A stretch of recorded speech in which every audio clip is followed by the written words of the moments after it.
Olá, alunos! Sejam bem-vindos a mais uma aula da nossa disciplina de pavimentação e estradas e pavimentação. Como me apresentei, meu nome é Alan e vamos iniciar essa nossa segunda aula. Nessa aula nós vamos conversar um pouquinho sobre a classificação das rodovias, para que a gente possa ter uma ideia de como elas são classificadas, né? Então a gente vai trabalhar alguns aspectos dessa classificação. Primeiramente, nós vamos conversar sobre a classificação segundo a jurisdição. Essa classificação segundo a jurisdição, nós vamos falar de quem é o responsável por essa via, né? Quem responde por ela, quem é responsável por fazer manutenções, execução, ampliações. Depois nós vamos conversar um pouco sobre a classificação geográfica. O que seria essa classificação geográfica? Qual é a classificação, como essa rodovia ela é classificada dependendo do espaço geográfico que ela ocupa, do local que ela ocupa, da maneira com que ela se dispõe. Lembrando que as rodovias, quando a gente olha em um mapa, elas têm um aspecto linear. Por quê? Porque a gente olha no mapa, a gente consegue ver ali uma dimensão se sobressaindo a todas as outras, né? Então, a gente tem um aspecto de linha dessa rodovia. Essa é uma característica dela. Então, conforme a localização que ela estiver, nós vamos realizar essa classificação geográfica. Já vamos ver um pouco sobre isso. Depois nós vamos conversar um pouco sobre a classificação conforme a funcionalidade. E por fim nós vamos conversar sobre a classificação técnica. A classificação técnica é a nossa principal classificação para essa disciplina. Ela que vai basear todas as tomadas de decisões que nós vamos ter em relação aos projetos rodoviários, os nossos projetos de estradas, tá bom? Então vamos lá. Primeiramente, quando a gente fala da classificação da jurisdição, já introduzi um pouco o assunto para vocês, mas nós estamos falando de quem é o responsável por essa via. Então, quem é que precisa realizar manutenções, quem precisa realizar ampliações, se acontecer algum acidente, quem é o responsável por fazer limpezas, etc. Nós temos 4 principais classes de jurisdição, que daí a gente vai chamar de rodovias conforme essa jurisdição. Nós temos um nível federal, um nível estadual, um nível municipal e aí um nível vicinal. As rodovias, que a gente vai chamar de rodovias federais, são de responsabilidade da União. Então, são aquelas que são chamadas as nossas BRs, né? Então, são rodovias que normalmente vão passar por 2 ou mais estados ou fazem ligação com outros países. Então, essas seriam as rodovias BRs. As rodovias estaduais, que daí vão receber ali a nomenclatura conforme o estado que elas se encontram, por exemplo, no estado de São Paulo, são as SPs, no estado do Paraná, as PRs, no estado do Rio de Janeiro, as RJs, e assim sucessivamente, são de responsabilidade do estado. Essas rodovias fazem a ligação de 2 municípios ou mais e estão totalmente inseridas ali no espaço, nesse espaço estadual, no espaço dentro do município, tá bom? Então, quem responde por elas, quem vai fazer a ampliação e todo esse processo é o próprio estado. Só um adendo, se nós temos as rodovias nacionais, as rodovias federais, o órgão responsável por elas é o DENIT, Departamento Nacional de Infraestrutura Terrestre. E nos estados, normalmente são os DRs, mas em um ou outro estado a gente pode ter uma nomenclatura diferente, que são os Departamentos de Estradas e Rodagem, tá bom? Então esses são os organismos que gerem.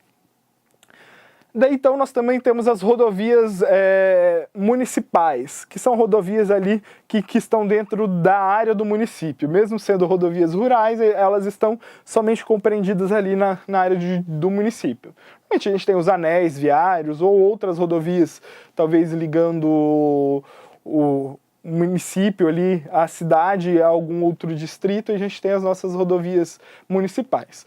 O ente que vai cuidar dessas rodovias municipais são as próprias secretarias municipais, ou órgãos ali específicos para isso. Cada município acaba adotando a nomenclatura própria para si. E por fim, as nossas rodovias vicinais, que são rodovias que ligam propriedades ali. Não são de esfera de um poder municipal, mas elas acabam sendo acessos, muitas vezes faixas de acessos dentro de lotes. Então são rodovias para fazer a ligação a determinadas chácaras, a determinadas áreas rurais, então a gente vai chamar de rodovias vicinais. Normalmente essas rodovias vicinais elas não têm pavimentação nenhuma, né? Além da abertura ali do solo e a compactação. Às vezes é jogado um pouco de brita para auxiliar nesse processo, mas quem cuida mesmo não é o município, são os próprios moradores, aqueles moradores que têm as propriedades a partir desse acesso, que daí são as rodovias vicinais, tá bom? Perfeito. Então essa é a classificação conforme a nossa jurisdição.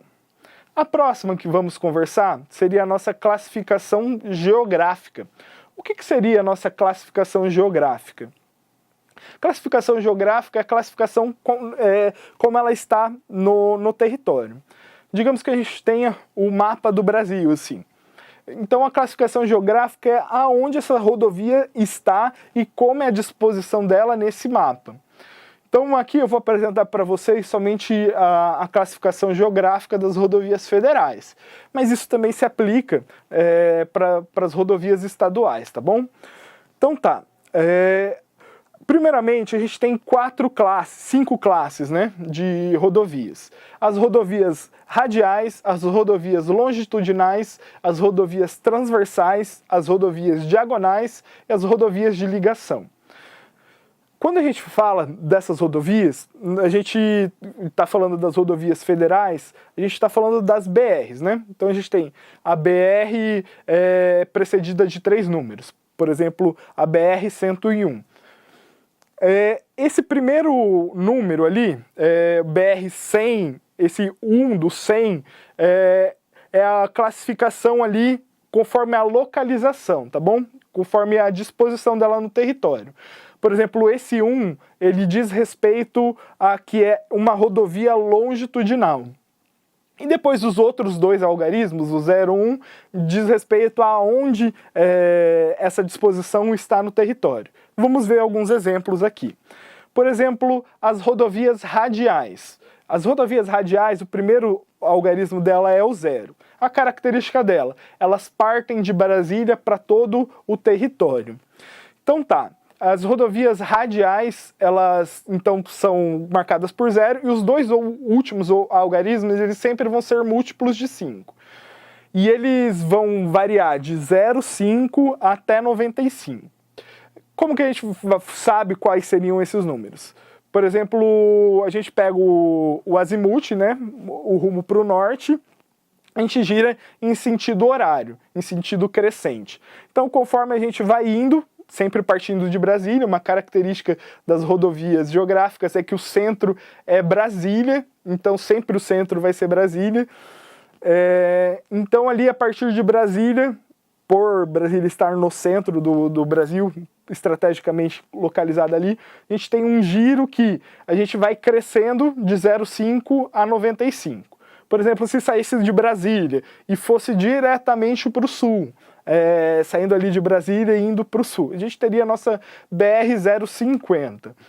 E assim sucessivamente, né, até a gente chegar a 95. As rodovias longitudinais, elas têm a característica que elas ligam norte e sul. A característica delas é que o primeiro algarismo é 1 e ela se torna crescente, tá bom? Como assim crescente? Ela tem a variação ali de leste para oeste. Então, as rodovias que estão ali próximas ao litoral vão ser as BRs 100, esse primeiro número é de longitudinal, 01, porque estão aqui próximas ao litoral. O crescimento delas é de leste para oeste, tá bom? Lembrando que, como Brasília é o centro, o número 50, a BR-150, ligaria norte ao sul, passando por Brasília. Essa seria uma das características da nossa rodovia longitudinal. As nossas rodovias transversais, elas já cortam de leste para oeste, então são rodovias que estão praticamente na horizontal, se a gente olhar um mapa assim, né? Então elas cortam leste-oeste e elas são crescentes de norte para sul. Então a BR-201 ela estaria lá no extremo norte. Lembrando que as rodovias transversais, o primeiro algarismo delas é o 2. Então elas são crescentes, né? E passando por Brasília seriam a BR-250. Aí a gente tem também as rodovias diagonais, que elas podem ser diagonais pares e ímpares. O primeiro algarismo dela é o algarismo 3, e elas se estendem diagonalmente. Por exemplo, de nordeste para sudoeste seriam as pares, e de noroeste para sudeste seriam as ímpares. Lembrando que aquelas que passam por Brasília, nas rodovias pares, seriam as 350, e nas rodovias ímpares seriam as 351. Por fim, as rodovias de ligação, o primeiro algarismo delas é o 4, e elas são características que elas não se encaixam em nenhuma das outras. Então a disposição delas é de norte para sul. Lembrando que ali o eixo passante por Brasília de norte para sul seria a marca da nossa BR-450. Perfeito? E na sequência, nós falamos sobre as nossas rodovias segundo a sua funcionalidade. Para isso, a gente precisa caracterizar dois elementos, a acessibilidade e a mobilidade. Qual a diferença de acessibilidade e mobilidade viária? A acessibilidade diz respeito à liberdade de manobra. Esquerda, direita, de conseguir fazer uma curva, de conseguir virar para a esquerda, conseguir fazer um retorno. Então a gente tem rodovias que a gente tem liberdade de acessar em qualquer ponto, a gente vai chamar com uma alta taxa de acessibilidade. Já a mobilidade diz respeito à fluidez do tráfego. Conforme maior a nossa mobilidade, maior o volume de tráfego, maior a quantidade de veículos passantes por uma quantidade de tempo. Só que esses dois elementos na engenharia viária são contrários entre si. Se nós priorizamos mobilidade, a gente tem que abrir mão de acessibilidade. Então a gente tem ali as nossas rodovias, que a gente vai chamar de arteriais, que elas têm um alto nível de mobilidade e um baixo nível de acessibilidade. As rodovias locais, que têm um alto nível de acessibilidade e um baixo nível de mobilidade. E as coletoras, que têm um nível equilibrado de mobilidade e acessibilidade. Por que isso? Quando a gente vai priorizar a nossa mobilidade, normalmente são rodovias que vão ter uma classe mais elevada, pela quantidade de veículos. Então a gente tem acesso, a possibilidade de adentrar nessa rodovia por acessos controlados, as interseções, né, os cruzamentos são em desnível, a rodovia passa por cima, e o tráfego que corta transversalmente ela vai passar por baixo. Então a gente tem uma série de elementos para conseguir ter uma mobilidade boa com segurança. Então a gente tem essa característica conforme a nossa função. E por fim, nós adentramos na nossa classificação técnica. O que seria a nossa classificação técnica? Conforme o nível, o cuidado que a gente vai ter com essa rodovia, e ela vai ser baseada no nosso volume de tráfego, que a gente conversou na aula passada. Então, no nosso VDM. A gente faz a classificação dessas rodovias conforme o VDM, quando a gente vai ter a data de abertura. Se é uma rodovia que eu vou projetar, e essa rodovia vai ser aberta daqui 10 anos, eu vou ter que fazer uma projeção desse VDM para daqui 10 anos, para aí determinar qual é a classe que essa rodovia tem. Então tá, as classes vão poder ser classe 0, que tem características de via expressa, são vias duplas, com separação física entre elas. A classe 1A, que a gente tem pistas duplas também, então a gente tem essa característica de 1A nesse caso. A classe 1B, que daí a gente já entra nas pistas simples. Já a classe 1B, ela tem uma característica que ela vai ter um nível de veículos, um VDM superior a 1.400 veículos por dia, tá bom? Então se a gente faz ali o cálculo naquela data de abertura, seria com uma quantidade maior do que 1.400 veículos por dia. Já as rodovias classe 2, elas têm ali uma variação entre 700 e 1.400 veículos por dia, o VDM delas. As rodovias da classe 3 são aquelas que têm um número de tráfego variante entre 300 e 700. A classe 4, ela já é a característica ali na data de abertura, tá bom? A gente não faz a projeção. Então a classe 4, ela tem a variação ali entre 50 e 200 veículos por dia. E a classe 4A. E a classe 4B, que também tem característica de rodovia vicinal, elas são a contagem ali de menos de 50 veículos por dia. Então, conforme a contagem de veículos, conforme a nossa projeção de tráfego, a gente faz essa classificação. Essa classificação em combinação com o relevo do local vai nos dar toda uma série de características, entre elas o volume de tráfego, o tamanho das faixas e diversos outros elementos que a gente vai vendo no decorrer dessa aula. Mas essa é uma das características aí das nossas rodovias, a classe técnica. Então, para nós, é importante que a gente tenha em mente essa classificação rodoviária, né? Todos esses elementos, para que na hora da gente projetar, a gente tenha em mente todas essas características. Então, nos vemos na nossa próxima aula, em que vamos continuar falando sobre esses projetos rodoviários. Um abraço e até a nossa próxima aula.